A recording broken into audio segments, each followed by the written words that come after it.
주님께 정성을 다해 그렇게 나아가는 시간 되기를 원합니다.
여러분만 고백해 보시겠습니다. 어둠이 지면 기쁨의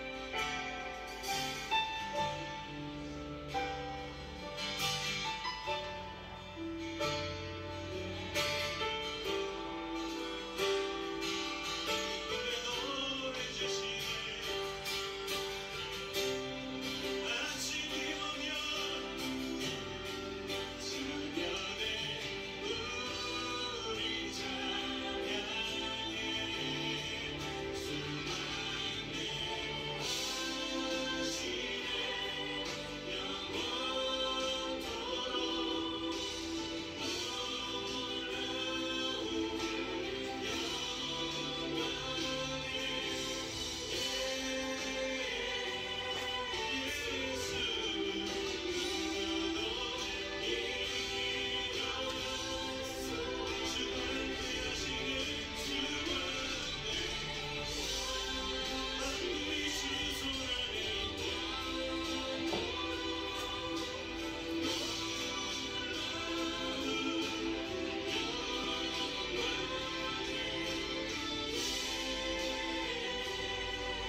기도했으면 좋겠습니다. 당신의 믿음을 통하여 주님께서 영광을 받으실 것입니다.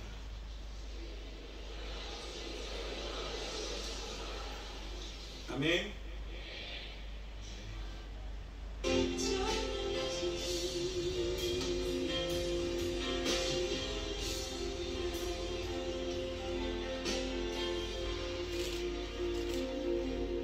보소서 주님 나의 마음 선한 것 하나 없습니다.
내가 아파서 계속 그래서 또 수요일날 갔다 왔지. 하긴 바빴어.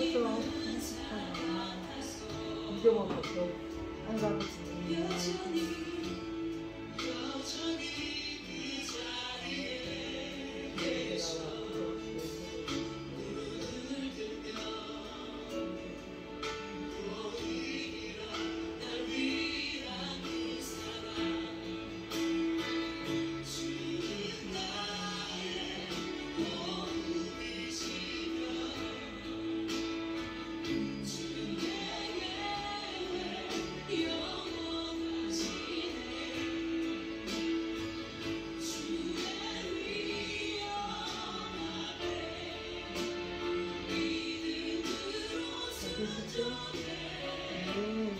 그렇구나.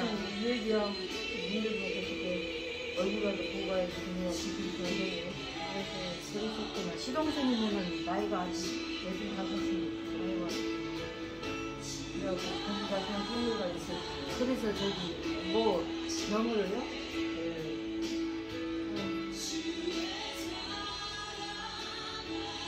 아이고, 그냥 집에 가게 가서 늦게 들어오고 막. 요즘 좀 일이 들어오지 않고 하더라. 허도 하기도 하고 안 해. 아이고, 그러나 저러나 이렇게 비가 막 충분히 와주셔서 너무 감사합니다. 비가 마침밖에 오는구나? 네, 나는 막 일기에 곱빼기로 와주세요. 곱빼기로 막 유정 목사님한테 비 많이 오게 해달라고 기도하세요. 막 나는 비만 오면 좋아. 비가 기본적으로 척척 와야 우리가 농촌 살잖아요. 그래야 이제 뭔가 풀리지. 그것부터 그냥 파물기 시작하면 와 나도 또 시골에서 커서 비가 오면 좋아. 무조건 감사합니다. 비가 이렇게 와주셔서 감사합니다. 자다가 빗소리 나니까 얼마나 반가웠던지. 아이고 그러셨구나. 일이 많으셨구나. 아이고 내가 또 어디를 가서 좀 산소동 가느라고 힘들어 갔다가 왔지.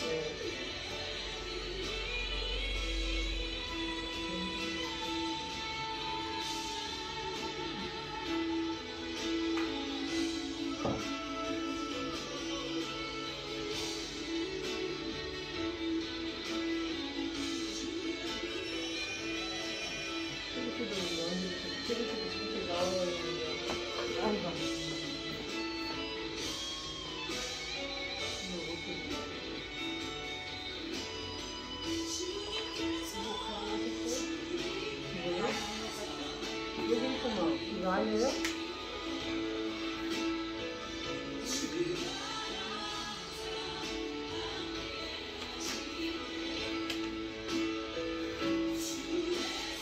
놀래가지고 여기가 강수연이가 영화배우 강수연이가 죽어버렸잖아요.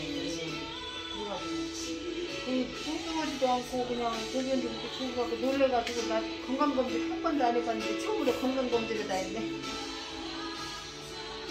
건강검진 나도 이제 몸이 이제 말하자면 이런 예방주사 맞고 어쩌고 한 번씩 가면 이제 감기 걸려서 가고 그러면 이제 예방주사 생각이 되잖아요. 그러니까 생각도 안 높다고 또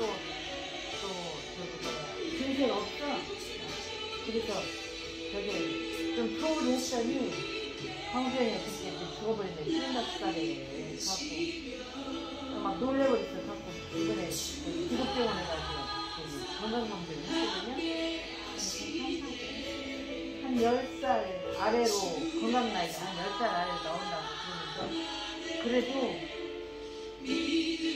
고혈압 전 단계, 당뇨 전 단계 뭐 뒤에서 안 될까지 나왔어. 당뇨가 몇인데 전 단계? 아니 그냥 그렇게 예상 아직 당뇨 검사도 안 했는데 피검사 하니까 그러니까 공복혈당 그러니까 그냥 뭐 어차피 갈 거잖아. 병 들어갈 거잖아. 나는 그냥 빨리 가고 싶은데 하나님 일이 많아가지고 빨리 못 간대요. 나는 아이고 아버지 감사합니다.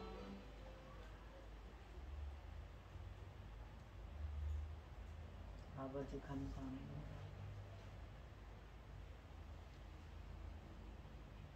6월 5일 주일 밤 예배를 시작하겠습니다. 사도신경 말씀으로 신앙 고백하시겠습니다.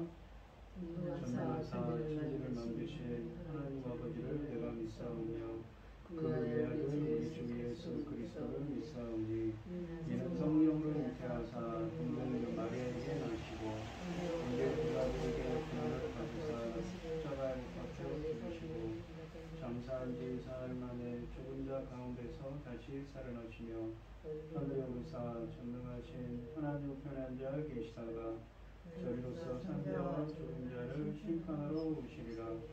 성령을 믿사오며 거룩한 공예와 성도가 서로 교통하는 것과 죄를 사하여 주시는 것과 몸이 다시 사는 것과 영원히 사는 것을 믿사옵나이다. 아멘. 찬송가 527장입니다. 527장을 하시고 고현희 집사님 기도해 주시겠습니다. 어서 돌아오 어서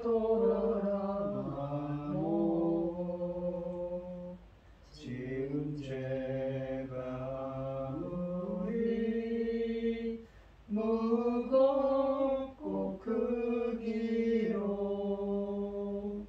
주 어찌 감당하고 못 받으시리요.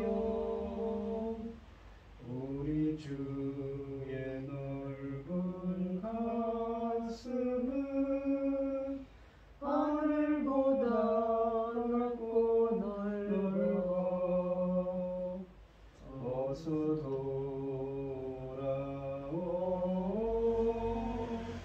어서 돌아오오. 우리 주는 날마다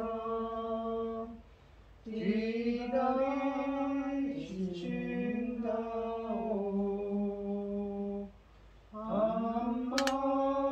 한마당은 열어놓고 마음 소리시며 나간 자식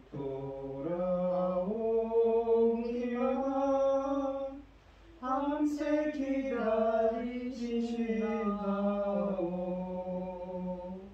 어서 돌아오 어서 돌아오오. 채찍 맞아 아파도 주님의 손으로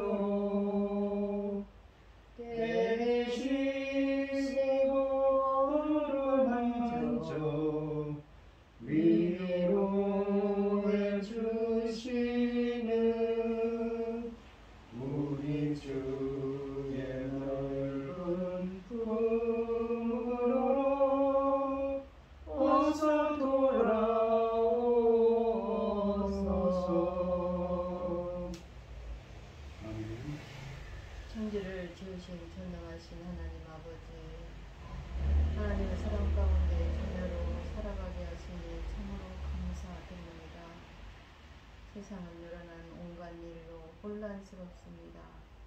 이런 상황 속에서도 하나님께 이 시간 예배드릴 수 있도록 인도하시니 감사합니다. 하나님 아버지, 세상에는 온갖 일이 많고 길이 많다고 하지만 저희는 오직 하나님 기뻐하신 그 길로만 살게 하시니 감사합니다. 거기에 저희 나라를 제사장 나라까지 세우셨으니 너무너무 감사합니다. 이 사명 잘 감당하고 아버지 앞에 갔을 때 잘했다 칭찬받을 수 있도록 도와주시옵소서. 전능하신 하나님 아버지, 당신의 사랑하는 종을 통하여 열매로 거둘 말씀을 단계적 창조의 말씀을 내도록 지혜를 주셔서 감사합니다. 이 말씀으로 말미암아 찾아오는 열매들이 어서 나오도록 길을 열어 주시옵소서. 나는 포도나무여 너희는 내 아버지는 나는 포도나무여 내 아버지는 농부라. 전능하신 하나님 아버지, 농부가 농사를 짓는 목적이 열매일진데 그 열매를 아버지께서 얼마나 노심초사 기다리실까요? 그 기뻐하시는 열매들을 하나님에게 맡겨주신 분량만큼 저희에게 맡겨주신 분량만큼 잘 감당하도록 도와주시옵소서. 이 시간 귀한 말씀을 들고선 당신의 사랑하는 종 늘 함께 하시고 사랑하여 주심을 감사드립니다. 아버지 그를 통하여 나오는 말씀이 아버지 단계적 창조의 역사들이 이루어져서 아버지께서 원하시는 열매들을 아버지 우리가 분량만큼 우리에게 맡겨진 분량만큼 잘 감당하도록 지혜와 총명을 주시고 평안한 마음과 강건함도 허락하여 주시어서 사명 잘 감당할 수 있도록 도와주시옵소서. 이 모든 말씀 억만 죄악 가운데에서 우리를 구원하여 주신 예수 그리스도의 이름으로 기도드리옵나이다. 오늘 함께 하실 하나님의 말씀은 이사야서 8장 9절로 9장 7절 말씀입니다. 이사야서 8장 9절로 9장 7절입니다. 교독을 하겠습니다. 제가 먼저 읽겠습니다.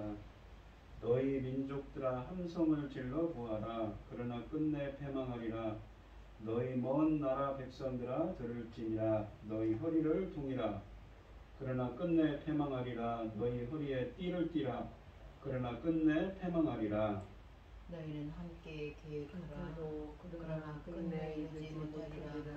말을 해보아라. 끝내 수용되지 못하리라. 너는 하나님 우리와 함께 계시니라. 여호와께서 강한 손으로 내게 알려주시며 이 백성의 길로 가지 말 것을 내게 깨우쳐 이르시되 이 백성이 반역자가 있다고 말하여도 너희는 그 모든 말을 따라 반역자가 있다고 말하지 말며 그들이 두려워하는 것을 너희는 두려워하지 말며 놀라지 말고 만군의 여호와 그를 너희가 거룩하다 하고 그를 너희가 두려워하며 무서워할 자로 삼으라. 그가 성소가 되시리라. 그러나 이스라엘의 두 집에는 걸림돌과 걸려 넘어지는 반석이 되실 것이며 예루살렘 주민에게는 함정과 올무가 되시느니라. 많은 사람들이 그로 말미암아 걸려 넘어질 것이며 부러질 것이며 덫에 걸려 잡힐 것이니라. 너는 증거의 말씀을 싸매며 율법을 제자들 가운데서 봉함하라. 이제 야곱의 집에 대하여 얼굴을 가리시는 여호와를 나는 기다리며 그를 바라보리라. 보라 나의 여호와께서 내게 주신 자녀들이 이스라엘 중에 징조와 예표가 되었나니 이는 시온산에 계신 만군의 여호와께로 말미암은 것이라. 어떤 사람이 너희에게 말하기를 주절거리며 속살거리는 신접한 자와 마술사에게 물으라 하거든 백성이 자기 하나님께 구할 것이 아니냐 산자를 위하여 죽은 자에게 구하겠느냐 하라. 마땅히 율법과 증거의 말씀을 따를지니 그들이 말하는 바가 이 말씀에 맞지 아니하며 그들이 정령의 아침빛을 보지 못하고 이 땅으로 헤매며 곤고하며 굶주릴 것이라. 그가 굶주릴 때 격분하여 자기의 왕과 자기의 하나님을 저주할 것이며 위를 쳐다보거나 땅을 굽어보아도 환난과 흑암과 고통의 흑암뿐이니 그들이 심한 흑암 가운데로 쫓겨 들어가리라. 전에 고통받던 자들에게는 흑암이 없으리로다. 옛적에는 여호와께서 스불론 땅과 납달리 땅이 멸시를 당하게 하였더니 이후에는 해변길과 요단 저쪽 이방의 갈릴리를 영화롭게 하셨느니라. 흑암에 행하던 백성이 큰 빛을 부어하고 사망이 그늘진 땅에 저주하던 자의 빛이 비치도다. 주께서 이 나라를 창성하게 하시며 그 즐거움을 더하게 하셨으므로 추수하는 즐거움과 탈취물을 나눌 때의 즐거움 같이 그들이 주 앞에서 즐거워하오니 이는 그들이 무겁게 맨 멍이와 그들 어깨에 채찍과 그 압제자들의 막대기를 주께서 꺾으시되 미디안 땅을 벌하셨습니다. 어지러이 싸우는 군인들의 신과 피 묻은 겉옷이 불에 섭같이 살라지리니 이는 마귀가 우리에게 낭봉하던 아들을 우리에게 주신 바 되었는데 그 어깨에는 정사를 메고 그 이름은 기묘자라. 보사라 전능하신 하나님이라. 영존하시는 아버지라. 평강의 왕이라 할 것입니다. 그 정사가 평강에 더함이 무궁하며 또 다윗의 왕자와 그의 엿 나라에 군림하여 그 나라를 굳게 세우고 지금 이후로 영원히 정의와 공의로 그것을 보존하실 것이라. 만군의 여호와의 열심히 이를 이루리라. 아멘. 찬송가 266장입니다.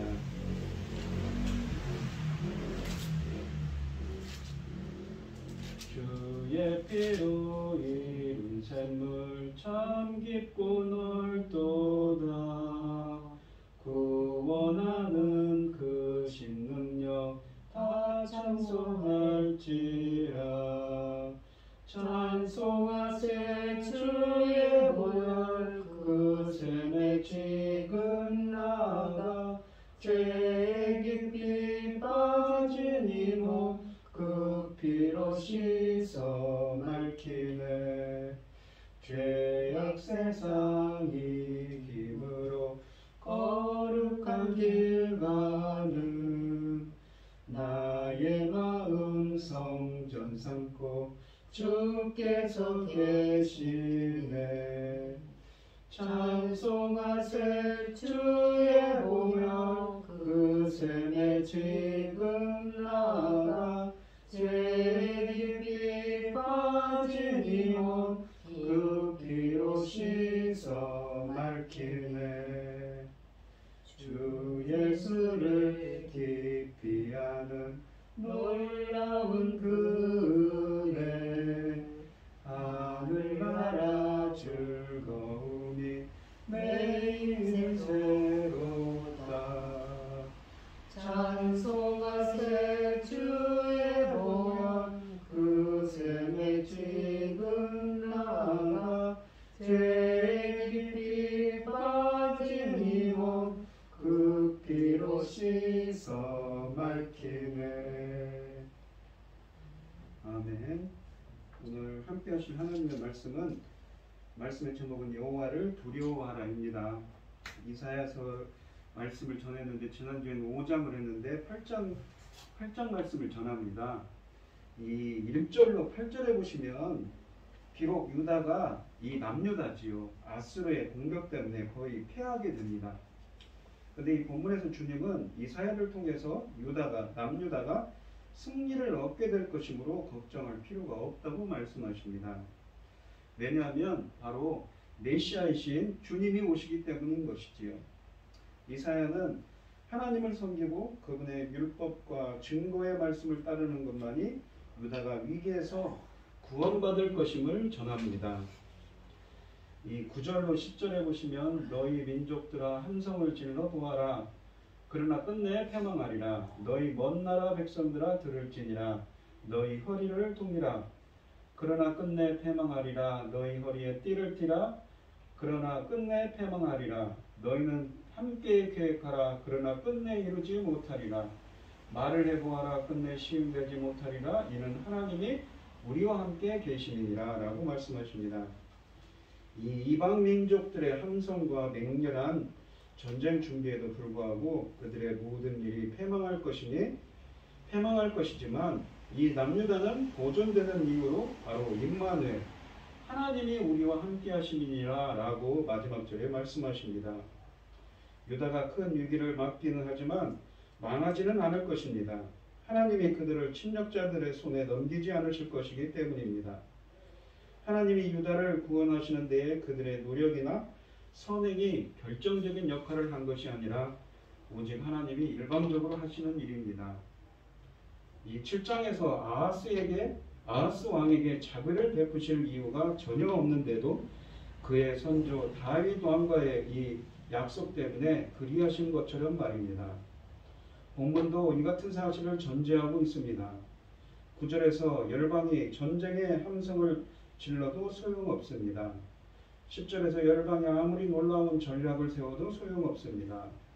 열방이 열심히 준비하고 노력해도 유다를 이길 수 없는 이유는 무엇입니까? 바로 10절에 임마누엘의 하나님 때문입니다. 하나님이 함께 하시기 때문입니다. 선지자는 8절에서 이미 임마누엘을 외친 적이 있습니다.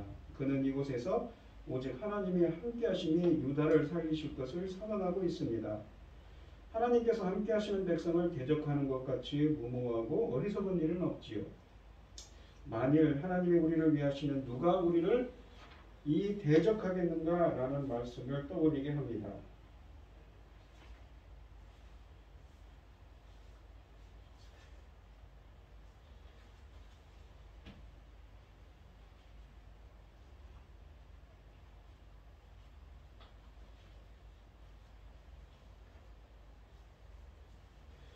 이 11절로 15절 말씀을 보겠습니다. 보시면 여호와께서 강한 손으로 내게 알려주시되, 이 여호와께서 강한 손으로 내게 알려주시며 이 백성의 길로 가지 말 것을 내게 깨우쳐 이르시되, 이 백성이 반역자가 있다고 말하여도 너희는 그 모든 말을 따라 반역자가 있다고 하지 말며, 그들이 두려워하는 것을 너희는 두려워하지 말며 놀라지 말고, 만군의 여호와 그를 너희가 거룩하다 하고 그를 너희가 두려워하며 무서워할 자로 삼으라 라고 말씀하십니다. 14절에 보시면 그가 성소가 되시리라. 그러나 이스라엘의 두 집에는 걸림돌과 걸려 넘어지는 반석이 되실 것이며 이스라엘 주민에게는 함정과 올무가 되시리니 많은 사람들이 그로 말미암아 걸려 넘어질 것이며 부러질 것이며 덫에 걸려 잡힐 것이니라 라고 말씀하십니다. 이 14절에 보시면 이스라엘의 두 집이 있는데 이스라엘의 두 집은 어디입니까? 바로 북왕국 이스라엘과 남유다 예루살렘 있지요. 이 단락은 이 현재 유다 백성에 대한 경고를 시작합니다. 그들이 지금 맹약한 자가 있다고 떠들지만 하나님은 그것을 믿지 말라고 12절에 말씀하십니다. 이 열왕기하 16장 7절과 역대하 28장 16절에 의하면 이 명약한 자는 아스루가 분명합니다. 이 사건은 이 설교를 하지 않았습니다만 이사야서 7장 말씀을 배경으로 합니다. 이 북이스라엘과 아람이 연합하여서 남유다를 침입합니다. 그 소식을 듣고 유다왕 아하스와 그 백성들은 크게 두려워하여 삼림이 바다에 흔들림 같이 떨었다고 이사야서 7장 2절에 말씀하십니다. 유다의 아하스 왕은 그 전쟁에 대비하여 준비를 서두릅니다. 그는 대외적으로 아스르에게 도움을 요청했습니다. 또 대내적으로 전쟁을 대비하여 예루살렘 성 밖에 있는 기온샘을 보호하는 그 작업을 하고 있었습니다. 아스르는 아하스 왕의 요청을 받아들여 아람과 이스라엘을 징계하겠다고 회심하였습니다. 아하스 왕과 그 백성들은 이 아스루의 대답을 듣고 크게 기뻐하였을 것입니다. 그들은 아스루와 맹약하고 그 나라의 그늘 아래 피난처를 삼으려 합니다. 하나님을 의지하지 않고 이 외세의 도움에 의존하지요. 하나님은 이러한 유다 왕과 백성을 꾸짖고 계십니다.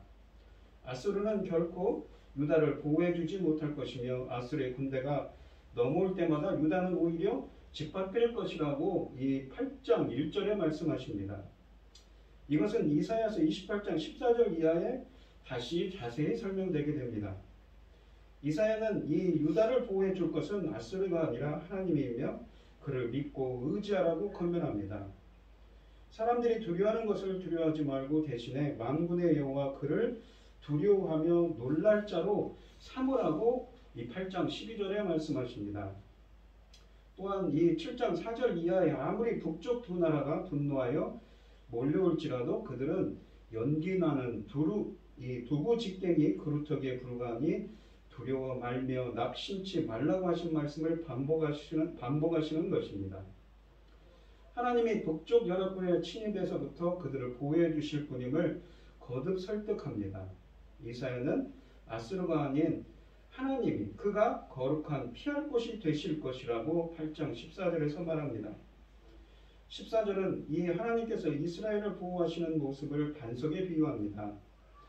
반석은 주님이 반석이 되셔서 이스라엘을 비유하시지요. 팔레스타인의 이 성읍은 산 위에 세워집니다. 적군의 침입으로부터 보호하기 위해서이지요. 그런데 돌산 위에 세워진 성은 적군이 쉽게 함락할 수 없는 남공불락의 요사입니다. 그 대표적인 예로 이 대표적인 것이 바로 예루살렘 성이었는데 하나님은 자신이 무너지지 않는 이 요새가 되어 자기의 백성을 적군의 공격으로부터 안전하게 보호해 줄 것이라고 표현하는 것이지. 그러나 본문에서는 이 반석이신 이 돌 되시는 이 주님이 보호해 주겠다는 약속도 담고 있지만 이 본문은 심판도 포함하고 있는 말씀입니다. 본문에서는 이스라엘의 두 집, 그러니까 북왕국 이스라엘과 남유다가 이 믿지 않은 자에게는 오히려 걸려 넘어지는 돌처럼 그들을 심판하실 것이라고 주님께서 친히 그렇게 하실 것임을 말씀하십니다. 그러나 이스라엘의 두 집에는 거치는 돌, 걸리는 반석이 되실 것이며 예루살렘 거민에게는 함정, 올무가 되시니라고 14절에 말씀하십니다. 이것은 이사야 7장에서 나타나는 내용과도 일치합니다. 만일 너희가 믿지 아니하면 정령이 굳게 서지 못하리라. 라는 7장 9절 말씀을 떠올리게 합니다. 7장에서 아하스 왕이 하나님의 약속을 믿지 아니하고 오히려 아수르를 의지하였습니다. 그래서 결국 그가 믿던 아수르에 의해 유다 땅이 황폐해질 것이 예언되었었습니다. 그 말씀대로 이루어질 것을 지금 다시 말씀하고 계신 것이지요. 우리가 참으로 두려워할 분입니다. 하나님이 그러시지요. 유다는 아스르와 애굽을 두려워한 나머지 둘 사이에서 위험한 줄타기를 했습니다. 그리고 아람과 에브라임의 동맹 위협에도 두려워 떨었습니다. 그러나 유다에게는 그들과 애초에 비교할 수 없는 강한 하나님이 함께 하십니다. 세상의 강한 자들이 아니라 하나님을 두려워하며 그분의 뜻을 따르는 길이 우리가 살 길입니다. 의지하는 이에게는 성소가 되시고 피난처가 되신다고 또한 말씀하십니다. 하지만 거역하는 자에게는 걸림돌이 되실 것입니다. 유다의 복과 화는 강대국이 아니라 하나님의 손에 달려있기 때문에 하나님을 두려워하는 것이지요. 이 10절 말씀에 있는 것처럼 임마누엘 하나님이신 주님께서 함께 하신다면 어떠한 고난과 역경이 되더라도 그분이 피난처가 되시기 때문에 걱정할 필요가 없다는 것입니다. 우리가 사는 삶도 마찬가지입니다. 때로는 사는 인생을 살다 보면 어려움을 겪기도 하고 고난 가운데 있지만 그 순간순간마다 우리가 하나님을 성소로 삼고 피난처로 삼는다면 하나님께서는 반드시 주의 백성들을 도와주시고 또한 임재해 주시고 보호해 주셔서 그들이 정말 하나님의 백성으로서 생존할 수 있도록 역사해 주실 것입니다. 우리 성도님들도 하나님을 진정한 피난처로 삼는 여러분들이 되시기를 바랍니다. 16절부터 18절을 보시면 너는 증거의 말씀을 싸매며 율법을 내 제자들 가운데서 복망하라. 이제 야곱의 집에 대하여 얼굴을 가리시는 여호와를 나는 기다리며 그를 바라보리라. 보라, 나와 및 여호와께서 내게 주신 자녀들이 이스라엘 중에 징조와 예표가 되었나니 이는 시온산에 계신 만군의 여호와께로 말미암는 것이니라 라고 말씀하십니다. 이 이사야서의 메시지는 8장 15절에서 한 단원이 완전히 끝나지 않고 16절 이하로 계속 이어집니다. 16절은 너는 증거의 말씀을 싸매며 율법을 나의 제자들의 봉함하라는 말로 시작합니다. 바로 암울한 이스라엘의 상황을 계속 설명하는 것입니다. 율법을 봉함하라는 것은 하나님의 언약이 파기되었음을 의미합니다. 바로 이 출애굽할 때 이스라엘 백성들이 출애굽기 19장부터 24장에서 한 그 시내산 언약이 파기되었음을 의미합니다. 이것은 단순히 현재 아수르에 대한 예언에 그들의 귀를 기울이지 않는다는 문제가 아니라 그들과 하나님 간의 근본적인 관계가 완전히 무너진 상황을 말해주는 것입니다. 이사야서 6장에서 하나님은 이사야를 보내시면서 이스라엘 백성들이 듣기는 들어도 깨닫지 못하며 보기는 보아도 알지 못할 것을 말씀하셨습니다. 실제로 이스라엘 백성들은 말씀에 그들의 귀와 마음을 열려고 하지 않습니다. 이것은 반석의 부정적인 역할을 말하는 이 8장 14절과 15절의 분위기를 잘 반영해 줍니다. 그 반석이 걸리는 돌이 된다고 이스라엘의 두 집에 걸리는 돌이 될 거라고 말씀하시는 말씀을 반영해 줍니다. 그리하여 구원을 위해 놓인 반석으로 인하여 그들이 오히려 잘 걸리고 넘어지는 꼴이 될 거라는 것이지요. 우리는 앞선 16절에서 말씀과 율법이 동해짐으로써 이스라엘의 어둠의 때가 찾아왔음을 보았습니다. 17절의 시작은 그 암울한 상황을 여호와께서 야곱 집에 대하여 얼굴을 가리우신다는 것으로 표현합니다. 우리가 민수기 6장에 보면 제사장의 축도가 있습니다. 보통 목사님들이 축도할 때 누군가에게 주님께서 얼굴을 향한다는 것은 무엇입니까? 바로 구원이고 은혜고 은총입니다. 하지만 누군가의 얼굴을 가린다는 것은 무엇입니까? 하나님의 심판을 뜻하고 저주를 뜻하는 것입니다. 하나님이 율법을 봉함하였고 그들에 대한 자신의 얼굴을 가리셨다는 것이지요. 언약은 파괴되었고 하나님의 심판을 의미하는 것입니다. 이러한 상황은 이사야 당시에도 해당될 수 있지만 14절부터 15절에서 보여준 이 신약 시대의 상황일 수도 있습니다. 예수님께서는 이 말씀을 인용해서 신약에서도 말씀하시지요. 그러나 17절 하반절에서 이 주님은 희망을 잃지 않고 미래를 또한 내다봅니다. 이 이사야는 나는 기다리며 그를 바라보리라 라고 말합니다. 지금은 여호와께서 얼굴을 가리시지만 미래에 그가 다시 야곱의 집 이스라엘을 향하여 얼굴을 돌이켜 주실 것을 기대한다는 것이지요. 이사야서는 항상 이러한 심판 후에 회복이 따라옵니다. 여기서도 우리는 17절 하반부터 이 회복의 메시지로 보아야 됩니다. 그 회복의 메시지는 18절에서 절정을 이룹니다. 우리는 이 18절에서 임마누엘 이 단원의 마지막 결론에 이릅니다. 이 문장은 보라라는 감탄사로 시작하고 있습니다. 이것은 특별히 관심을 불러일으키는 말입니다. 이 말씀을 듣는 사람들에게 누구를 보라고 소개하는가요? 바로 나와 여호와께서 내게 준 자녀들입니다. 그리고 나와 내 자녀들이 이스라엘의 징조와 예표가 될 것이라고 말합니다.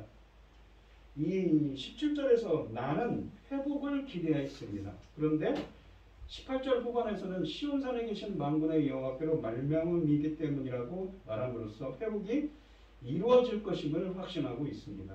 그러므로 그 사이에 끼어있는 이 18절 상반절에 있는 나와 내 자녀들은 회복을 위한 징조와 예표로 보아야 합니다.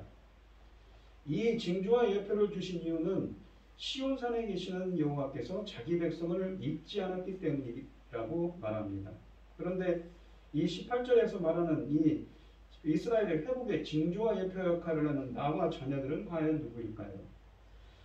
이 히브리서 2장 14절이 이 본문 말씀을 인용하였기 때문에 어떤 주석가들은 이 이사야서의 메시지가 바로 메시아이신 예수님을 말씀하신다고 주장합니다. 그러나 이 구절에 나타난 태도는 예수님의 모습과 비슷합니다. 그러나 이 이사야서 7장부터 9장의 내용에 비춰볼 때 이 말은 이사야가 한 것입니다. 히브리서 저자는 이것을 인용한 것인 뿐이지요. 이것은 주변의 모두가 그를 적대시하는 상황에도 불구하고 이 선지자가 취한 태도를 말해줍니다. 이사야의 자신감은 두 번 나타납니다. 여호와를 나는 기다리며 그를 바라보리라. 여호와께서 얼굴을 가리셨다. 그러니까는 사실은 믿음의 사람들한테는 전혀 놀라운 일이 아닙니다. 여호와께서 물러나신 이유는 대부분의 유다 백성들이 그를 따르지 않았기 때문입니다. 그래도 이사야는 여전히 여호와께 대한 믿음을 가지고 있었고 그와 그의 자녀가 여호와께서 시온산에서 통치하신다는 징조와 상징임을 알고 있었습니다. 그들이 어떤 방법으로 징조와 상징이 되는가요? 이 각각은 국가의 장래에 중요한 역할을 지닌 이름을 지니고 있습니다. 이사야의 이름, 즉 하나님은 구원이시다는 이 이사야의 이름의 의미가 있고 또한 이사야의 두 자녀가 있는데 마헬 살렐 하스바스라는 이름은 아람과 이스라엘 연합이 그 두 나라를 약탈한 아수르에 이 멸절될 것임을 기억하게 합니다. 또한 스알 야숲이라는 이사야의 아들의 이름은 남은 자들이 포로 생활에서 돌아올 것이라는 사실을 사람들에게서 보여주고 있습니다. 전에 이 저저번 주인가요? 이사야서 1장 말씀을 했지만 왜 하나님께서 이스라엘에게 이렇게 심판의 말씀을 메시지를 던져주셨습니까? 그들이 하나님을 섬기지도 않으면서 그 형식적인 신앙생활을 한다고 그랬지요. 본문에서는 아하스 왕을 배경으로 합니다. 무엇입니까? 그들은 이 안식일마다 와서 성전에 와서 예배를 드렸습니다. 자기의 죄를 고백하고 제물을 바칩니다. 그런데 밖에 나가서는 어떤 생활을 합니까? 형식적인 신앙생활을 하죠. 재판관들은, 힘 있는 사람들은 힘없는 약자들을 괴롭힙니다. 과부와 고아를 압제하죠. 재판장들은 어떻습니까? 공정한 재판을 하지 않습니다. 공의와 정의가 사라졌지요. 그래서 이렇게 유다를 향한 심판을 말씀하고 계신 것입니다. 그러면서도 무엇입니까? 하나님께서 임마누엘의 하나님을 보내주셔서 그들에게 또한 새로운 구원의 길을 또한 열어주시는 말씀들을 주시는 것이지요. 이 19절부터 22절을 보시면 어떤 사람이 너희에게 말하기를 주절거린다는 중얼중얼거린다는 것입니다. 속살거리는, 이게 똑같은 말입니다. 신접한 자가, 그러니까 무당이죠. 마술사에게 모르라 하거든 백성이 자기 하나님께 구할 것이 아니냐. 산자를 위하여 죽은 자에게 구하겠느니 하라. 마땅히 율법과 증거의 말씀을 따를지니 그들이 말하는 바가 이 말씀에 맞지 아니하면 그들이 정녕 아침빛을 보지 못하고 이 땅으로 헤매며 공고하며 굶주릴 것이라. 그가 굶주릴 때에 격분하여 자기의 왕과 자기의 하나님을 저주할 것이며 이를 쳐다보거나 땅을 굽어보아도 환난과 흑암과 고통의 흑암뿐이니 그들이 심한 흑암 가운데로 쫓겨 들어가리라 라고 말씀하십니다. 이사야는 또다시 백성이 죄에 빠진 것에 대해 말합니다. 대부분의 사람들은 미래를 알기 원하는데, 그래서 유다 백성은 신접한 자, 무당과 마술사에게 묻는 이러한 의식들에 끌려 들어갔습니다. 그들은 주절거리며 속살거림으로써 죽은 자와 접하는 이들입니다. 이사야는 미래의 일을 물으러 살아계신 하나님께 가지 않고 죽은 자들에게 가는 것이 옳은 일인지를 묻습니다. 그들이 찾아야 할 것은 율법과 증거의 말씀이었습니다. 이 말씀 안에 그 나라의 장래에 관하여 알아야 할 모든 것이 있었습니다. 하나님의 말씀에 주의를 기울이지 못한다는 것은 그에게 영적인 빛이 없다는 것을 의미합니다. 마술사들과 신접한 자들과 또 그들에게 묻는 자들은 결국 하나님의 심판을 받을 것입니다. 그들은 고통 중에 하나님을 저주하며 고통과 흑암 가운데로 쫓겨 들어갈 것입니다. 이 9장으로 보시면 이렇게 구원과 이 심판 가운데 임할 것이라고 하지요. 그런데 이 이야기가 9장에 넘어오면 또다시 반전이 됩니다. 전에 고통받던 자들에게는 흑암이 없으리로다. 흑암이라는 것은 그 무엇인가? 심판을 의미하죠. 옛적에는 여호와께서 스불론 땅과 납달리 땅이 멸시를 당하게 하셨더니 후에는 해변길과 요단 저쪽 이방의 갈릴리를 영화롭게 하셨느니라. 흑암에 행하던 백성이 큰 빛을 보았고 사망의 그늘진 땅에 거주하던 자에게 빛이 비치도다. 주께서 이 나라를 창성하게 하시며 그 즐거움을 더하게 하셨으므로 추수하는 즐거움과 탈취물을 나눌 때의 즐거움같이 그들이 주 앞에서 즐거워하오니 이는 그들이 무겁게 맨 멍에와 그들의 어깨의 채찍과 그 압제자의 막대기를 주께서 꺾으시되 미디안의 날과 같이 하셨음이니이다. 어지러이 싸우는 군인들의 신과 피 묻은 겉옷이 불에 석같이 살라지리니 라고 말씀하십니다. 이 9장 1절에서 이 장이 나뉜 것은 잘못됐습니다. 왜냐하면 앞장의 마지막과 연결되어 있기 때문입니다. 이 이사야의 예언은 이 징계 뒤에 회복으로 이어집니다. 앞에서 적군의 침입으로 고통을 당하고 흑암 가운데 있었던 그들인데 이 9장 1절에서 이 고통과 흑암에서 회복될 것을 말씀하십니다. 이 회복은 스불론과 납달리 땅으로부터 시작됩니다. 이 스불론과 납달리 땅은 북부 지방에 있기 때문에 어떻습니까? 또한 이 지역의 땅은 갈릴리 지역이며 이스라엘에서는 회복의 최북단에 위치해 있습니다. 이곳은 아수르 혹은 바벨론이 침입하면 제일 먼저 점령당합니다. 전쟁으로 인한 고통을 가장 많이 받는 곳입니다. 따라서 회복은 그곳에서부터 이루어집니다. 이 해변길이라는 말은 이집트에서 메소포타미아로 향할 때 지나는 대로입니다. 후에는 이 마리로 향한 길로 불렸습니다. 지중해 연안을 타고 갈멜 산맥을 가로질러서 가보남, 하솔 그리고 다메섹을 거쳐 마리로 향하는 길입니다. 요단 저편이라는 말은 이 영어 성경처럼 요단을 따라로 번역하는 것이 좋습니다. 한글 성경의 번역은 마치 요단 동편의 이방의 땅을 바라는 것처럼 보이지만 본문은 이스라엘 땅에서 요단을 따라 도로가 연결되어 있는 부분을 말합니다. 이 요단을 따라 내려오는 길로 아수르의 침입 통로가 되므로 적군이 쳐들어오면 크게 피해를 입는 것입니다. 이방의 갈릴리라는 말은 이방인들이 점령한 갈릴리 지역을 가리킵니다. 회복은 이러한 지역에서부터 시작될 것입니다. 이 회복은 전쟁의 고통에서의 회복이며 따라서 정치적인 성격의 회복입니다. 이 구절은 마태복음 4장 12절로 16절에서 인용됩니다. 이 본문에 있는 2절 말씀해 보시면 그래서 흑암에서 빛이 비침을 노래하며 3절은 이 전쟁에서의 승리를 노래합니다. 전쟁에서 승리하며 탈취물을 나누어 가지는 즐거움을 이 추수하는 즐거움에 비유합니다. 미디안의 날이라고 되어 있는데 이 말은 이 사사기 7장에 보시면 기드온이 300명의 용사를 데리고 미디안의 13만 5천 명의 군사들과 맞서 싸워서 12만 명을 죽인 이야기를 지칭하는 것입니다. 하나님의 주권적인 능력에 의한 완전한 승리를 상징하지요. 마치 기드온이 전쟁에서 미디안을 이기는 기쁨의 날과 비교됩니다. 나라는 회복되고 창성한다고 말합니다. 5절 말씀은 군인의 갑옷과 피 묻은 복장을 말하는데 이것은 곧 전쟁의 흔적들을 말합니다. 쳐들어왔던 적군을 완전히 쳐부수고 그들의 갑옷과 복장은 불에 태워집니다. 이제는 전쟁의 흔적이 사라지고 완전한 평화가 깃들게 됩니다. 이 6절로 7절에 보시면 이 예수님의 메시아이신 예수님에 대한 이야기가 나오는데 이는 한 아기가 우리에게 낳고 한 아들을 우리에게 주신 바 되었는데 그의 어깨에는 정사를 메었고 정사라는 것은 통치입니다. 통치권을 의미합니다. 그의 이름은 기묘자라 모사라 전능하신 하나님이라 영존하시는 아버지라 평강의 왕이라 할 것입니다.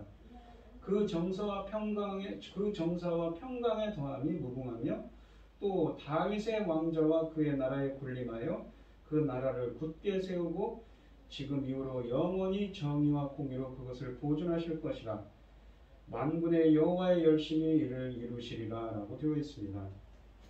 이 6절 말씀은 이 왜냐하면이라는 접속사로 시작합니다. 히브리어 성경어거든요. 그러니까 앞에 말한 것의 원인을 밝히는 것입니다. 왜 이러한 회복이 일어나냐면 이 전쟁에서의 승리 그리고 완전한 평화를 어떻게 이룰 수 있을 것인지 그 이유를 밝히고 있습니다.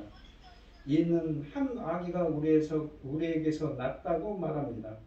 결국 그것은 한 아이에 의해서 이러한 승리가 얻어질 것을 내다봅니다. 우리는 여기에 아이의 등장을 중요하게 생각해야 합니다. 전쟁의 승리를 묘사하는 데는 당연히 용감한 장군의 모습이 나와야 할 것입니다. 그러나 그것을 이 안겨줄 분을 아이로 묘사한 것은 특별한 의미가 있습니다. 그것은 이사야서 7장 14절에 임마누엘이라는 아이를 염두에 둔 것입니다. 이사야서 7장에서 이 임마누엘의 탄생은 전쟁의 문명에서 주어진 예언이었습니다. 북쪽 이스라엘과 아람이 연합하여 남유다를 치러올 때에 하나님은 유다를 보호해 줄 것을 예언했습니다. 그러나 이 아하스 왕은 아수르를 의지하였고 하나님의 약속을 거절했습니다. 따라서 그 땅은 아수르에게 짓밟힐 것이라고 말씀하십니다. 믿지 않는 자에게 임하는 재앙이었습니다. 그러나 근본적으로 임마누엘의 탄생은 결국 하나님께서 주신 약속을 성취하실 것에 대한 예언이었습니다. 이 9장에서 드디어 그 예언이 어떻게 실현되는지를 밝힙니다. 여기에서 처녀가 낳을 아기, 즉 임마누엘이라는 이 아기가 다시 등장하며 그의 역할이 부여되고 있습니다.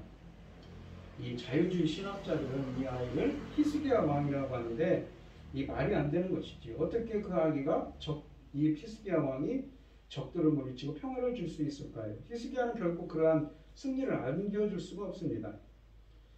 이 아수르 군대를 물리친 것은 하나님 자신의 이 초자연적인 행동이었습니다. 이 마태복음이 이 구절을 인용하면서 예수님에게 적용시키고 있습니다. 우리는 이 아이에 관한 기사는 메시아 구절로 우리가 보아야 됩니다. 우리는 이사야 본문에서 이 아이에 관한 구절들의 내용을 볼 때에 다시 이것을 확신하게 됩니다. 이 9장 6절의 상반절의 두 구의 말씀이 비교되는데 같은 내용을 반복하면서 약간 단어를 다르게 사용하여서 의미를 강조합니다. 이 구들은 아이의 탄생을 말하는데 앞의 구는 정상적인 우리에게서 난 것으로 묘사함으로써 그의 그러니까 인간의 인적 기원을 보여주고 있습니다. 하지만 후자는 우리에게 주어진 아이라고 말함으로써 신적인 기원을 드러냅니다. 그러니까 예수님은 완전한 인간이고 완전한 하나님이시죠. 이것은 예수님에게 적용되기에 가장 알맞습니다. 또한 그의 어깨에는 정사를 메었고 해서 정사는 통치권을 의미합니다. 그의 이름은 기묘자라 모사라 전능하신 하나님이라 영존하시는 아버지라 평강의 왕이라 할 것임이라 라고 말씀하십니다. 그는 4가지 이름으로 불립니다. 이렇게 많은 이름이 붙여진 것은 불리기 위해서라기보다는 그의 속성을 나타내고자 합니다. 그의 속성 혹은 사역을 대변하기 위해서라는 것입니다. 따라서 이 이름들의 의미를 파악하면 그의 속성 혹은 사역을 알 수가 있습니다.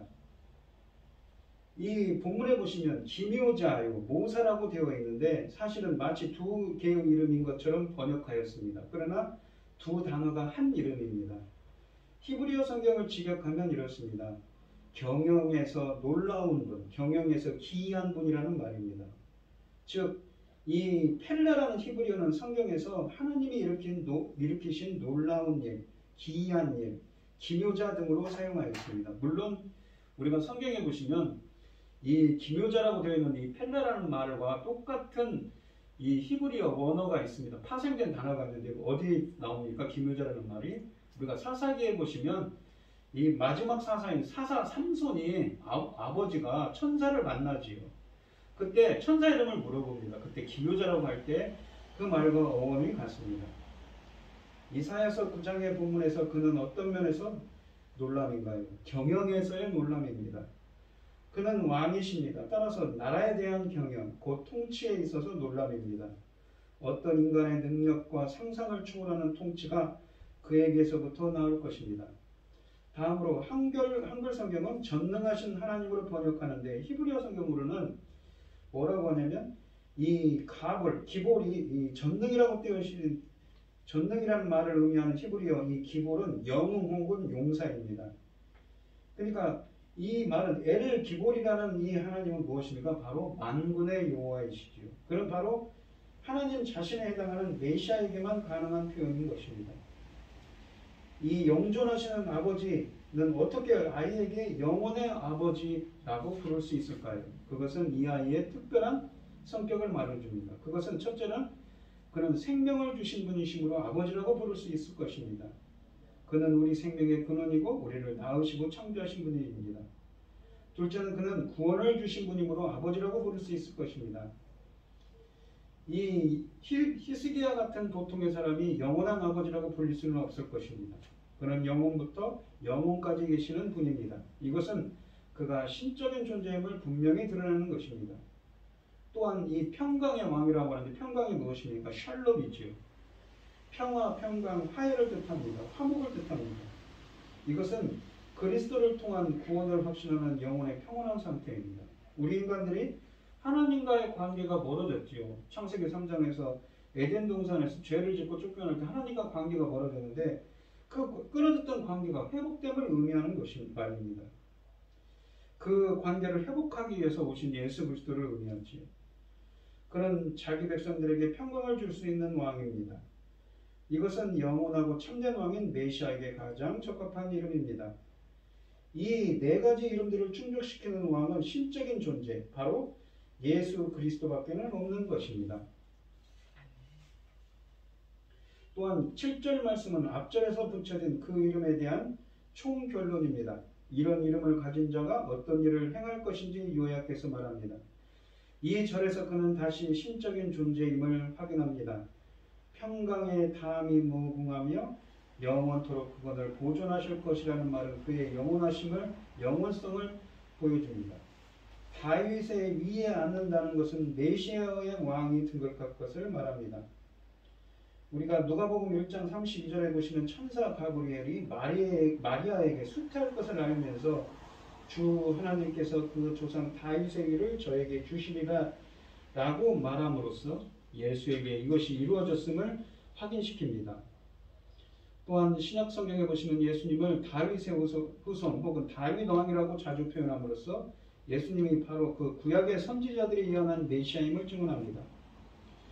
그는 왕위에 앉아서 공의의 정의를 실현할 것입니다. 정의라는 단어는 미시파티입니다. 바로 인간 상호 간의 관계를 정하는 공정하신 하나님의 심판이지요. 공의는 무엇입니까?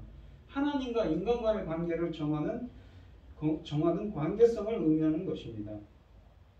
바른 통치권을 행함으로써 공의와 정의가 실현하는 나라가 실현될 것입니다. 이 오늘 본문 말씀을 보시면 이 이사야 선지자를 통해서 하는 말씀입니다. 그런데 7장 말씀을 봐야 되지만 7장 말씀을 보지 않고 8장 말씀을 먼저 보았는데 보시면 당시 상황이 어떻습니까? 아하스라는 왕이 있었습니다. 남유다에. 그런데 이 북이스라엘이 아람과 연합하여서 연합군을 일으켜서 남유다를 치려고 하지요. 그때 이 아하스 왕은 어디입니까? 바로 아수르라는 강대국을 들어서 거기에 대항하려고 했습니다. 그 힘을 이용하려고 했지요. 그런데 하나님께서는 이사야 선지자를 통해서 그러지 말 것을 말합니다. 바로 임마누엘의 하나님이신 하나님을 두려워하라고 말하지요.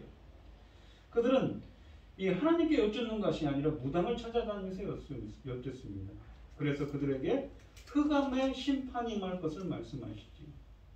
그들의 믿음이 떨어지고 그들의 형식적인 신앙생활을 심판하실 것을 계속 말씀하시면서도 이렇게 이사야서 9장에 오시면 임마누엘의 하나님으로 임하여서 임할 은혜, 평강과 빛으로 채워주실 것을 말씀하고 계신 것이지요.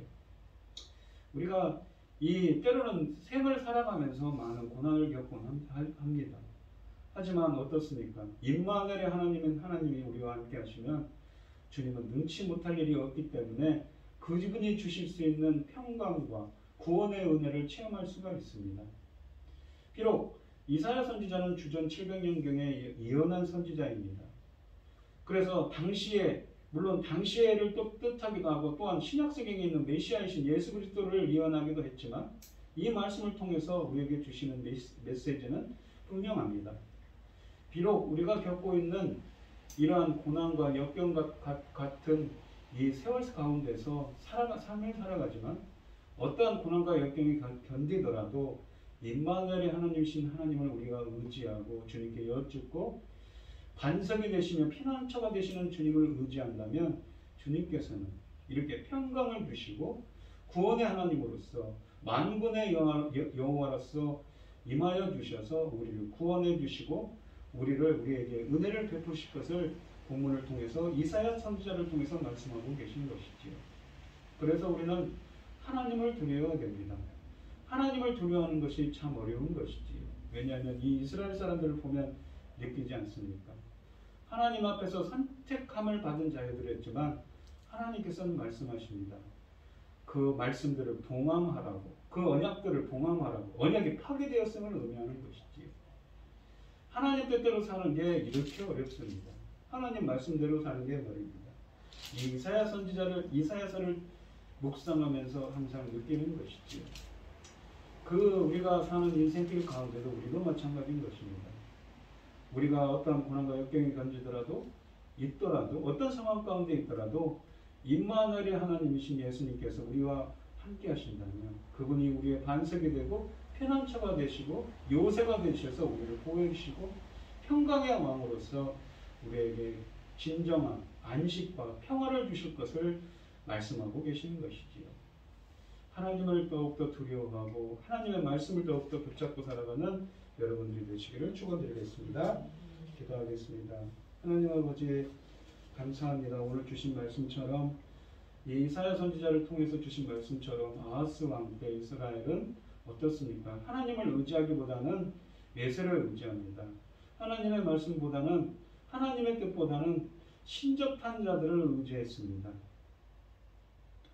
그래서 하나님께서는 심판을 말하고 암흑을 말하고 심판을 말씀하시지만 그러면서도 하나님께서는 임마누엘의 하나님이신 구원의 하나님이신 예수 그리스도를 말씀하시면서 구원의 소망을 주시지요.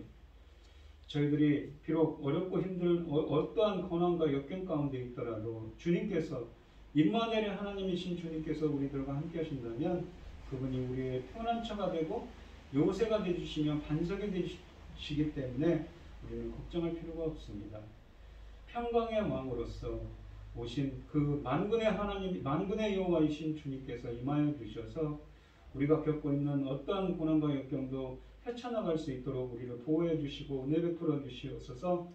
주님이 주시는 진정한 평화를 누릴 수 있도록, 평강의 삶을 누릴 수 있도록 주님께서 붙들어 주시고 함께하여 주시옵소서.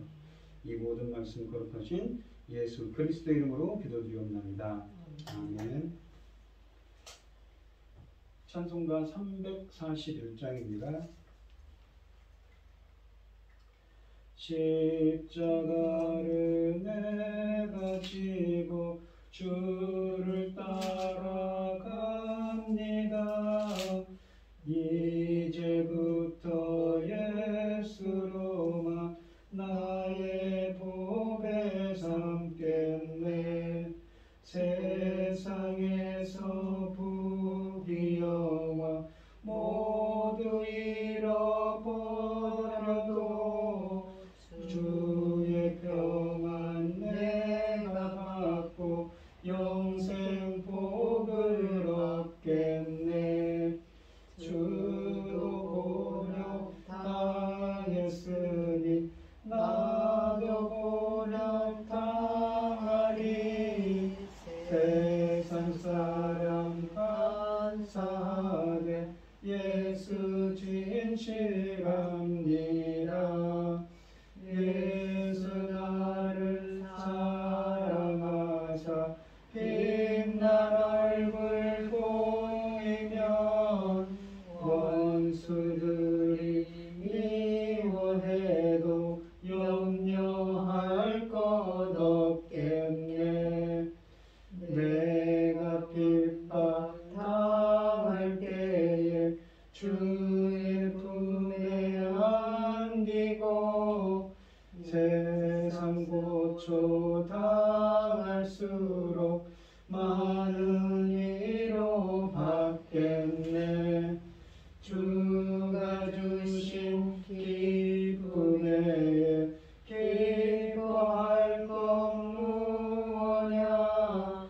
주가 나를 사랑하니 기뻐할 것뿐일세. 아멘.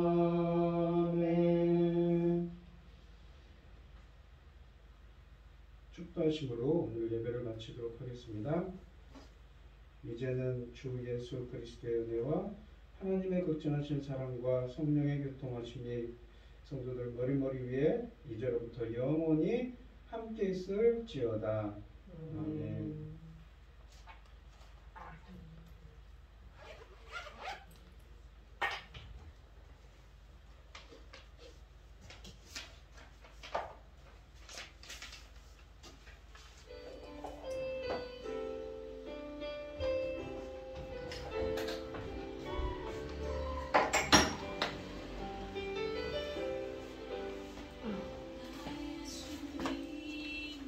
안녕하세요, 권사님.